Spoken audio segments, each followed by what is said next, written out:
Hello student, आज का जो हमारा टॉपिक है ऑडिटिंग में इंटरनल कंट्रोल मेजर्स, इसका part advantages and disadvantage of internal check. इससे पहले हमने जो स्टार्ट किया था इंटरनल कंट्रोल मेजर्स 2 टाइप्स के होते हैं वो देखा था, इंटरनल चेक और इंटरनल ऑडिट। तो हम फर्स्ट इंटरनल चेक पढ़ रहे हैं, उसका इंट्रो पढ़ा था हमने, और इसके अलावा उसका इंट्रो पढ़ा था, उसकी डेफिनेशंस पढ़ी थी, उसके ऑब्जेक्ट्स हमने यहाँ पे पढ़े हैं। तो अब हमारा जो टॉपिक है यहाँ पर, इसके अंदर हम इसके एडवांटेज और डिसएडवांटेज यहाँ पर देखेंगे कि आंतरिक निरीक्षण के क्या लाभ होते हैं और क्या हानियाँ होती हैं। तो यहाँ पर हम आंतरिक निरीक्षण के लाभ से स्टार्ट करते हैं। फर्स्ट, कर्मचारियों को सावधान होना। आंतरिक निरीक्षण में क्या होता है कि आवश्यक रूप से कोई एक कर्मचारी कोई कार्य कर रहा है तो वो स्वतंत्र रूप से किसी दूसरे व्यक्ति द्वारा उसको चेक किया जाएगा, उसकी जांच होगी। तो इससे क्या होगा, जो कर्मचारी है वो सावधान हो जाएगा कि मेरे द्वारा जो भी कार्य किया जाएगा उसका किसी अन्य कर्मचारी द्वारा उसकी जांच होगी, तो वो अधिक सावधानी से कार्य को करेगा। सेकंड है कर्मचारी को ईमानदार होना। जब उसे पता होता है कि मेरे किए गए कार्य की शीघ्र ही तुरंत ही किसी दूसरे व्यक्ति द्वारा जांच होने वाली है तो वो अपने कार्य को अधिक सावधानी से करेगा और बहुत ही ईमानदारी से करेगा। किसी भी प्रकार की कपट की संभावना वहाँ पर कम हो जाएगी। नेक्स्ट है संपूर्ण वातावरण पर नैतिक प्रभाव।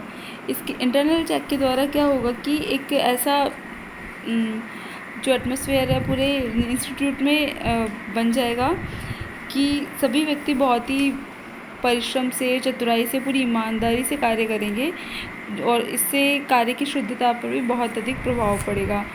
फोर्थ है यहाँ पर अशुद्धियों में कमी होना। जब भी प्रत्येक व्यक्ति बहुत अधिक सावधानी से कार्य करेगा तो ये नेचुरल है कि जो भी किसी भी प्रकार की जो कोई भी एरर्स होगी उसमें क्या होगी, कमी होगी। छल कपट में कमी आना। जब सभी व्यक्ति ईमानदारी से अगर कार्य करेंगे तो छल कपट में भी आवश्यक रूप से कमी आएगी। छल कपट या अशुद्धि को शीघ्र पकड़ना।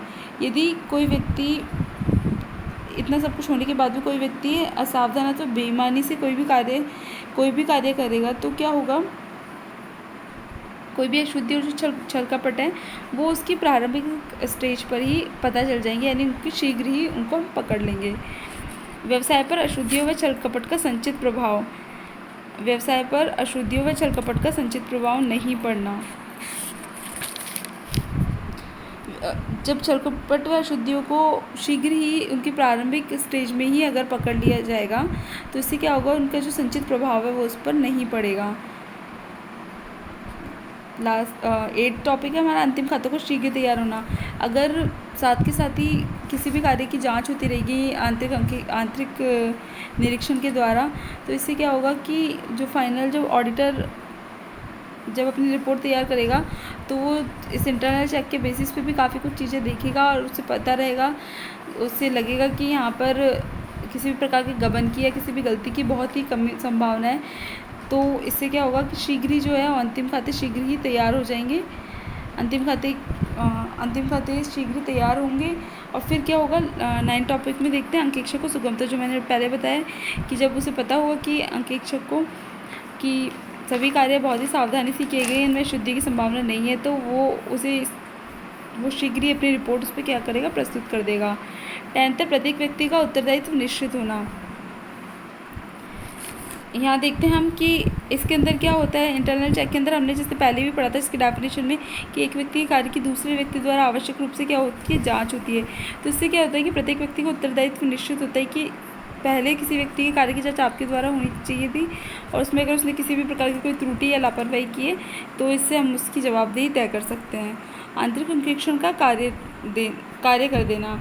आंतरिक अंकेक्षण का कार्य करता है एक तरह से इंटरनल चेक की एक कर्मचारी के कार्य की जांच आवश्यक रूप से दूसरे व्यक्ति द्वारा होती है, तो इससे क्या होता है कि एक आंतरिक अंकेक्षण के समान कार्य करता है। व्यवसाय का निश्चित होना। जब एक अच्छी और आदर्श नियंत्रण प्रणाली प्रयोग लाई जाएगी व्यवसाय में तो इससे क्या हो जाएगा, वो व्यवसाय क्या होगा, वो निश्चित हो जाएगा कि जो भी कार्य किया जा रहा है, जो भी लेखे तैयार किए जा रहे हैं उसके बारे में वो निश्चित हो जाएगा कि सही तरीके से और शुद्ध तरीके से लेखे क्या किए जा रहे हैं, तैयार किए जा रहे हैं।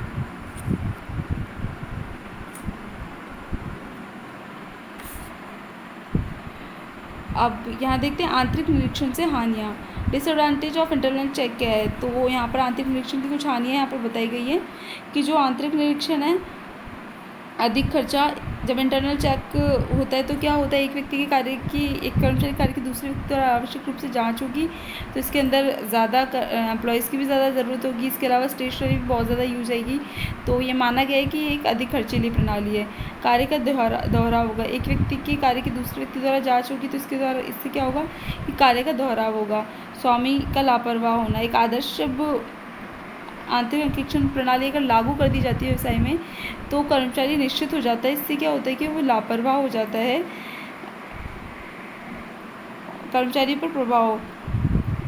जब किसी संस्था का स्वामी ही, ऑनर ही अगर लापरवाह होता है, उसका इफेक्ट एम्प्लॉयज़ पे पड़ता है। वो इंटरनल चेक को एक रूटीन ऑडिट की तरह देखेंगे और वो उसको बहुत ज़्यादा प्रभावशील तरीके से नहीं देखेंगे। फिफ्थ है हमारा अंकेक्षक का लापरवाह होना।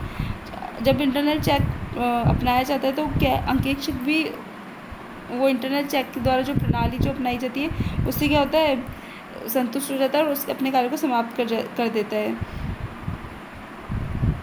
और अलग से कोई उसके लिए एफर्ट नहीं लगाता। इससे क्या होता है, अंकेक्षण का कार्य भी संतोषप्रद नहीं होता। गुटबंदी द्वारा कपट, मालिक और अंकेक्षक की लापरवाही से कर्मचारी लापरवाह होते हैं और एक रूटीन जब चेक चलता रहता है तो उसे सीरियस नहीं लेते कर्मचारी भी, और वो क्या करते हैं, एक कल्यूजन, एक गुटबंदी द्वारा क्या करते हैं, उसको किसी न किसी की गड़बड़ी करने की आशंका रहती है। इस तरह वो गुटबंदी द्वारा किसी भी प्रकार की कपट या गबन आसानी से कर सकते हैं। तो यहाँ पर हमने आंतरिक जो निरीक्षण प्रणाली है उसके लाभ और हानियाँ दोनों देखे हैं। तो यहाँ पर ये दोनों ही चीज़ एक ही सिक्के के दो पहलू हैं। ये कई हानियाँ भी हैं, लेकिन हानियाँ सिर्फ एक इसके लूप होल से जैसे कि देखी जाए कि अगर हानियाँ जो बताई गई, जो इसकी कमियाँ बताई गई हैं, अगर हम एक अच्छी और आदर्श आंतरिक निरीक्षण प्रणाली सावधानी पूर्वक सिस्टमेटिकली अगर हम लागू करेंगे, समय समय पर इसका रिव्यू लेंगे, समय समय पर जो एम्प्लॉयज़ एक ही जगह पर कार्य कर रहे हैं उनकी हम रोटेशन करते रहेंगे, तो जो भी हानियाँ यहाँ पर बताई गई हैं उनसे बचा जा सकता है और इसके जो भी लाभ यहाँ पर बताए गए हैं उनका पूर्ण फ़ायदा उठाया जा सकता है। इससे आगे जो वीडियो हम देखेंगे उसके अंदर हम देखेंगे कि भिन्न भिन्न व्यापारिक लेन देनों में किस प्रकार से जो इंटरनल चेक सिस्टम है उसे अपनाया जाता है और क्या क्या भिन्न भिन्न जो ट्रांजैक्शन है कि रोकड़ के संबंध में, माल और सेवाओं के संबंध में, उन सब के बारे में हम देखेंगे किस प्रकार के इंटरनल चेक सिस्टम अपनाया जा सकता है किसी भी संस्था में बिजनेस ट्रांजैक्शन के रिगार्डिंग।